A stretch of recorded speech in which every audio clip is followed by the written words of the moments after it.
and very informative session of Santya Wellness Program. Acne, which is a very common and serious issue, and people suffering from this condition are very much concerned and stressed about it. Acne की वजूहात की वजह से होती है, acne की क्या types होती हैं, when should be consult the dermatologist, ये सब हम डिस्कस करेंगे आज के इस एपिसोड में.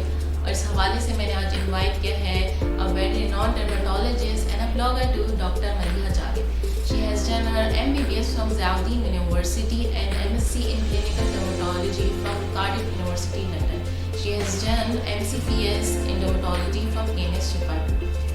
She has been practicing aesthetics and dermatology from last 5 years, and she is an expert in dealing skin and all kinds of hair issues. With that, let's just welcome her. Assalamualaikum Dr. Maliha, how are you? वालेकुम अस्सलाम, मैं ठीक हूँ, आप कैसे हो? मैं बिल्कुल ठीक. Let's just start the conversation by letting our audience know कि what basically acne vulgaris is. How can we identify different types of acne? क्योंकि हमारे यहाँ जब तक कंडीशन इंटेंसिफाई नहीं होती तब तक जो है वो लोग नोटिस नहीं करते. तो आप इसके बारे में क्या कहना चाहेंगे? So acne vulgaris is a very common skin condition that is found in our skin type. अक्सर औकात मेल फीमेल दोनों आ रहे होते हैं जिन लोगों को हो रही होती है. आइडेंटिफाई करने का तरीका ये है कि इसके मल्टीपल टाइप्स होते हैं, which is how you identify them. आम जबान में पिंपल्स, दाने, यही सारे नाम लोग ले रहे होते हैं. अच्छा, सो एक्नी के हमारे पास 4 टाइप्स होते हैं. मतलब इसके अंदर हमारे पास पस्चुलर एक्नी भी होगी, कोमेडोनल एक्नी होती है, नोडुलोसिस्टिक लीजन्स होते हैं. तो वो different I would say stages को भी आइडेंटिफाई करते हैं, बट वो डिफरेंट टाइप्स भी होती हैं, जिनको हम आमतौर पर ब्लैक हेड, वाइट हेड कहते हैं. इनको हम कोमेडोन्स कहते हैं. ओपन होगा तो वो ब्लैक होता है, क्लोज्ड है तो वाइट हेड्स जिनको हम कॉमनली कहते हैं. ट्रीटमेंट ऑफ कोर्स डिपेंड्स कि कितनी सिवियरिटी है. जो नोडुलोसिस्टिक एक्नी जिसको हम कहते हैं, जो पस वाले दाने होते हैं जिनमें तकलीफ होती है, अक्सर लोग आते हैं, लड़के यूजुअली इस कंप्लेंट के साथ आते हैं कि मुझे खून भी निकल रहा होता है, तकिए पे सर नहीं रख सकते, अपना इतनी तकलीफ होती है. This is cystic acne. So that is what acne is. और ऐसी कौन सी कंडीशन होती है जिसमें you should consult a dermatologist? देखिए, एक्नी में ये है कि अक्सर औकात अब जो बहुत कॉमन ट्रेंड हो गया कि लोग खुद से एक्सपेरिमेंट कर रहे होते हैं, और वो करते बिकॉज अब चीज़ें इतनी इंटरनेट पे अवेलेबल हो गई हैं, दवाइयों की एक्सेसिबिलिटी भी ज़्यादा हो गई है, स्किन के प्रोडक्ट्स की भी एक्सेसिबिलिटी ज़्यादा है. So they're just being used on their own. कोशिश करके डॉक्टर को लाजमी शुरू में दिखा दिया करें, सो दैट एटलीस्ट आपका ट्रीटमेंट टाइम भी शुरू हो और चीज़ और बिगड़े मत. जो सिस्टिक एक्नी होती है, जो ज़्यादा सिवियर फॉर्म ऑफ एक्नी जिसको हम कहते हैं, उसमें स्कारिंग के चांस बहुत होते हैं. So you want to make sure that you see a doctor as soon as possible. ठीक है, आपके पास कौन से एज ग्रुप की ज़्यादा कंप्लेंट्स आती हैं रिलेटेड टू एक्नी? एक्नी में तो मतलब आई थिंक ये तो मैं कहूँगी शायद वर्ल्ड वाइड स्टैंडर्ड चीज़ है कि जो टीनेज ग्रुप है आपका आफ्टर प्यूबर्टी, जनरली जो 15 साल से 18-19 साल की एज ग्रुप होती है, वो तो बहुत कॉमन आती है. बट हैविंग सेड दैट, आजकल व्हाट आई पर्सनली फील है कि जो लेट मिड 20s हैं उसमें भी बहुत ज़्यादा कॉमनली लोग आना शुरू हो गए. बट टीनेज ईयर्स तो प्राइमरी आपके एक्नी के पेशेंट्स आते हैं. What are the major reasons for having acne? अच्छा, एक्नी जो हमारी मतलब किताबों में भी लिखा होता है, हमें पता भी होता है, it's a multi factorial disease.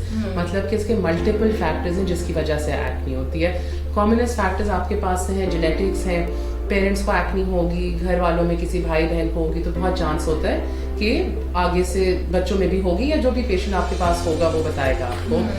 Oil production is one of the commonest factors, specially अगर आप किसी ह्यूमिड एरिया में रह रहे हैं या किसी बहुत गर्म इलाके में आप रहते हैं, तो वहाँ पे ऑयल प्रोडक्शन फेस पे बहुत ज़्यादा होती है, जिसकी वजह से एक्नी बहुत कॉमनली आपकी होती है. Other than that, hormonal factors बहुत प्ले करते हैं रोल, स्पेशली फीमेल्स में. एंड आजकल आई फील कि जो एडल्ट एक्नी जिसको हम कहते हैं commonly, that is very very prevalent because of some hormonal imbalance कहीं ना कहीं. तो हमें उन पेशेंट्स को ज़रा फर्दर इन्वेस्टिगेट करना पड़ता है देखने के लिए. अच्छा, स्ट्रेस का क्या रोल होता है? क्या स्ट्रेस से एक्नी वर्स हो जाती है? जी देखिए, जो स्ट्रेस होता है यूजुअली जैसा साइकोलॉजिकल स्ट्रेस है, मेंटल स्ट्रेस है, that definitely versions the acne. और काफ़ी पेशेंट्स आते हैं, यही बताते हैं कि जब हमारे एग्जाम्स होते हैं या कोई स्ट्रेसफुल पीरियड होता है, एक्नी एकदम से फ्लेयर अप कर जाती है. सो यस, डेफिनेटली स्ट्रेस से होती है एक्नी खराब. कुछ टिप्स जो आप ऑयली और एक्नी प्रोन स्किन वाले लोगों को देना चाहेंगी कि क्या हम ऐसी जो है वो स्किन केयर रूटीन रख सकते हैं जिनसे हम एक्नी ब्रेकआउट से बच सकें? सही. तो जहाँ पे एक्नी आ जाती है और जो स्किन केयर रूटीन की बात होती है, generally speaking what is recommended is कि जो आपके फेस वॉशेज होते हैं या क्लेंजर कह लें, फेस वॉश कह लें, salicylic acid is very important.